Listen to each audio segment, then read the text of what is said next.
पारंपरिक पद्धतीने दाणेदार, चिकट न होणारा, कुठल्याही आर्टिफिशियल कलरचा वापर न करता लालबुंद असा आणि कमीत कमी 10 ते 12 दिवस सहज टिकेल असा गाजराचा हलवा कसा बनवायचा ते मी आज तुम्हाला या व्हिडिओमध्ये सांगणार आहे। एवढी भन्नाट चव झाली या गाजरच्या हलव्याची, तोंडात टाकताच विरघळतो। दाणेदार टेक्स्चर झालंय, कलरही अप्रतिम आलेला आहे आणि गोड देखील योग्य प्रमाणामध्ये झालेला आहे। 1 किलो गाजरासाठी प्रत्येक साहित्याचे अगदी अचूक प्रमाण कप आणि ग्रॅम मध्ये मी सांगितलेले आहे। तसेच डिस्क्रिप्शन बॉक्स मध्ये देखील दिलेले आहेत, तिथेही तुम्ही चेक करू शकता। स्टेप बाय स्टेप खूप साऱ्या टिप्स देखील मी तुम्हाला सांगणार आहे, तर व्हिडिओ स्किप न करता शेवटपर्यंत नक्की बघा, जेणेकरून तुमच्या कुठल्याही टिप्स मिस होणार नाही आणि तुमचा गाजराचा हलवा देखील अगदी माझ्यासारखाच बनेल। चला तर मग रेसिपीला सुरुवात करूया। सगळ्यात अगोदर मी 1 किलो गाजर स्वच्छ धुवून घेतले आहेत आणि आता पिलरच्या सहाय्याने त्याची साल काढून घेत आहे।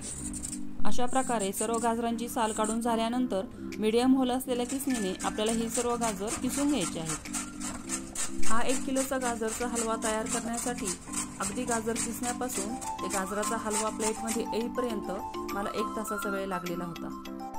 अशा प्रकारे मी सर्व गाजर किसून घेतलेले आहेत। इथे गॅसवर मी जाडतळ असलेली एक कढई ठेवली आहे आणि आता त्यानंतर 1/4 कप एवढे मी तूप घेतले आहे आणि यातले 2 ते 3 चमचे तूप शिल्लक ठेवून बाकीचे सर्व तूप या कढईमध्ये आपल्याला घालायचे आहे। आता यामध्ये मी तुकडे केलेले काजू आणि बदामाचे काप घातले आहे, त्याचबरोबर 8 ते 10 अख्खे काजू देखील घातलेले आहे, जे की मी शेवटी गार्निशिंगसाठी वापरणार आहे। आणि त्यानंतर आता हे लो टू मीडियम फ्लेमवर आपल्याला लाईट गोल्डन कलर येईपर्यंत फ्राय करून घ्यायचे आहे आणि त्यानंतर एका प्लेटमध्ये काढून ठेवायचे आहे।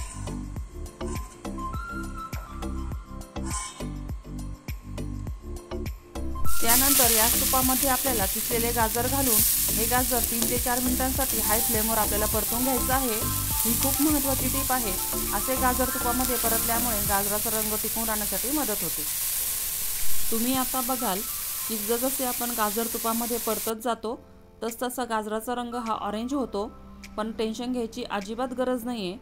पुढे ज्या वेळेस आपण यामध्ये साखर घालून परतणार आहोत तर त्यावेळेस परत गाजराचा रंग हा छान लालबुंद होईल। याचबरोबर आपल्या हलव्याला आणखी छान रंग येण्यासाठी यामध्ये आपण एक एक्स्ट्रा स्टेप करणार आहोत, तर व्हिडिओ अजिबात स्किप करू नका। त्यानंतर इथे मी अर्धा लिटर दूध घेतलेलं आहे आणि त्यातलं थोडंसं दूध मी इथे वाटीमध्ये काढून ठेवलंय आणि राहिलेलं दूध मी आता या कढईमध्ये घालत आहे। इथे मी फुल क्रीम दूध घेतलेले आहे आणि 1 किलो गाजराच्या हलव्यासाठी अर्धा लिटर दूध हे अगदी योग्य प्रमाण आहे। आता हे दूध आपल्याला छान हलव्यामध्ये मिक्स करून घ्यायचं आहे। आता यावर झाकण ठेवून हाय फ्लेमवर आपल्याला हे 3 ते 4 मिनिटांसाठी शिजू द्यायचं आहे। आपल्या हलव्याला छान रंग येण्यासाठी आपल्याला घ्यायचा आहे बीटचा 1 तुकडा। एवढ्या साईजचा मी 1 बीटचा तुकडा घेतलाय आणि तो सगळ्यात छोटे होल असलेल्या किसणीने आपल्याला किसून घ्यायचा आहे।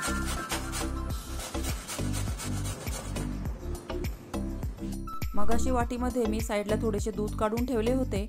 आता या दुधामध्ये आपल्याला हे किसलेले बीट घालायचे आहे आणि याला छान मिक्स करून घ्यायचं आहे आणि चमच्याने थोडे दाबून यातला थोडासा रस काढून घ्यायचा आहे।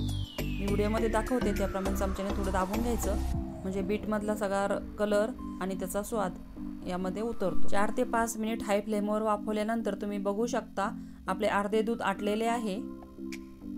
आता यामध्ये आपण जे बीट मिक्स करून ठेवलेले दूध आहे ते गाळणीने गाळून घालायचे आहे आणि याला याप्रमाणे चमच्याने थोडे दाबून यातले सगळे दूध आपल्याला काढून घ्यायचे आहे। ही स्टेप तुम्ही नक्की ट्राय करा, खूप छान कलर येतो आपल्या गाजराच्या हलव्याला आणि बीटची टेस्ट देखील येत नाही। त्यानंतर हे आपल्याला एकदा छान मिक्स करून घ्यायचं आहे।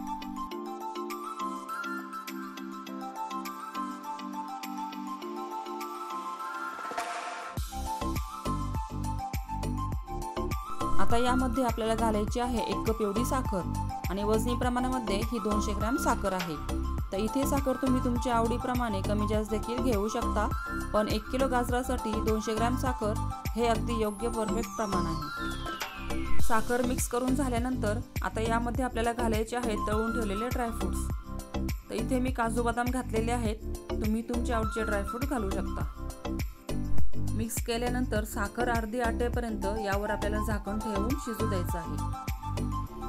4 ते 5 मिनिटांनंतर तुम्ही बघू शकता साखरेचे जे पाणी झालेले होते ते अर्धे आटलेले आहे आणि अगदी थोडेसेच पाणी यामध्ये शिल्लक राहिलेले आहे। या स्टेजला यावर झाकण न ठेवता हा हलवा आपल्याला हाय फ्लेमवर कोरडा होईपर्यंत परतून घ्यायचा आहे। तुम्ही बघू शकता आता आपला हलवा कोरडा व्हायला लागलेला आहे। आता या स्टेजला आपल्याला यामध्ये घालायची आहे हाफ टीस्पून एवढी विलायची पावडर आणि ही देखील यामध्ये छान मिक्स करून घ्यायची आहे।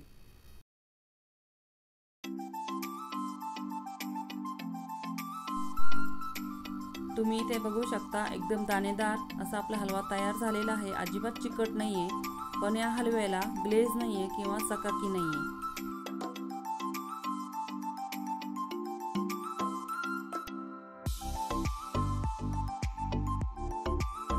आता आपल्या हलव्याला छान ग्लेज किंवा छान चकाकी येण्यासाठी आपण जे 2 ते 3 चमचे तूप शिल्लक ठेवले होते ते या स्टेजला आपल्याला यामध्ये घालायचे आहे आणि याला एकदा मिक्स करून घ्यायचं आहे।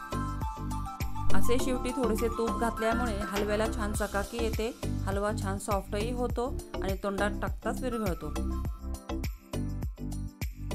अशा प्रकारे पारंपरिक पद्धतीने केलेल्या गाजराच्या हलव्याची सर कुठल्याही इन्स्टंट प्रकारे केलेल्या गाजराच्या हलव्याला येत नाही, म्हणून या विंटर सीझनमध्ये अशा प्रकारचा पारंपरिक पद्धतीने केलेल्या गाजराचा हलवा एकदा तरी बनवायलाच हवा। तुम्हाला गाजराचा हलवा गरम गरम खायला आवडत असेल तर गरम खा किंवा फ्रीजमध्ये ठेवून अगदी थंडगार करून खायला आवडत असेल तर थंड करून खा, दोन्ही प्रकारे खूप छान लागतो। शेवटी गार्निशिंगसाठी मी फ्राय करून ठेवलेले काजू आणि थोडेसे पिस्ता फ्लेक्स इथे घातलेले आहेत।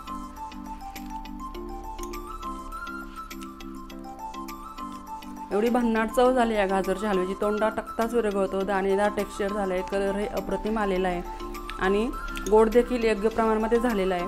तर तुम्ही नक्की ही रेसिपी ट्राय करून बघा आणि व्हिडिओ आवडला असेल तर व्हिडिओला लाईक, शेअर आणि चॅनलला सबस्क्राईब नक्की करा, जेणेकरून अशा सोप्या रेसिपीज यापुढे देखील तुम्हाला बघायला मिळतील। आणि व्हिडिओ शेवटपर्यंत बघितल्याबद्दल सर्वांचे अगदी मनापासून धन्यवाद।